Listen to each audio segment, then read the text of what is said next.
So what is external shoulder impingement?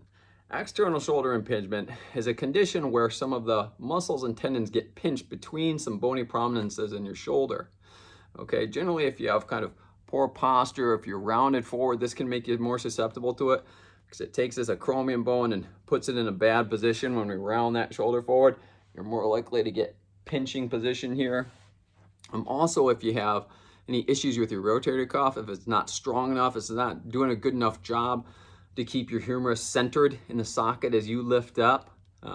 If you have some tears in there, some injury, if you have capsulitis, there's a lot of things that can cause impingement. But essentially what happens is your humerus, your arm bone, when you go to elevate it, should drop down in that socket and should stay centered. If it doesn't drop down and doesn't stay centered well enough, it glides up and it pinches, okay, some of the tendons between the two bones here. Okay, you can see right here, it starts to pinch. So it's really important to have a strong, stable rotator cuff, have good posture, keep everything functioning in your shoulder correctly. Otherwise, you're likely to run into this impingement. External impingement is definitely treatable majority of the time without surgery. You just have to figure out what's causing the problem. But ultimately, you have to keep your humerus centered as it raises up. So is it that your rotator cuff is just too weak, not stable enough? Do you have some sort of restriction somewhere that's not allowing your humerus to move freely? Do you have a tear somewhere? Do you have some tendonitis? But something is causing that shoulder to not stay centered as you raise it up. So as you raise up, as this doesn't drop down, it's going to pinch every time. So lots of times posture is important with this too.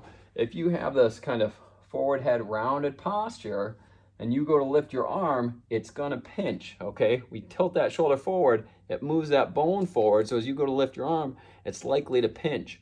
That's why it's really important to get that posture upright, tilt that shoulder up, open up that joint space, so now you've got more freedom of motion.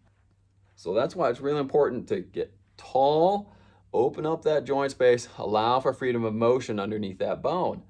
Beyond that, you either have to stabilize and strengthen the rotator cuff, keep that shoulder in position, or you have to find where your tension is, where your mobility restriction is, and find a way to improve that motion again. So usually it's a combination of strengthening and stretching to allow for open joint space, an open subacromial space where you go to lift up so it doesn't pinch.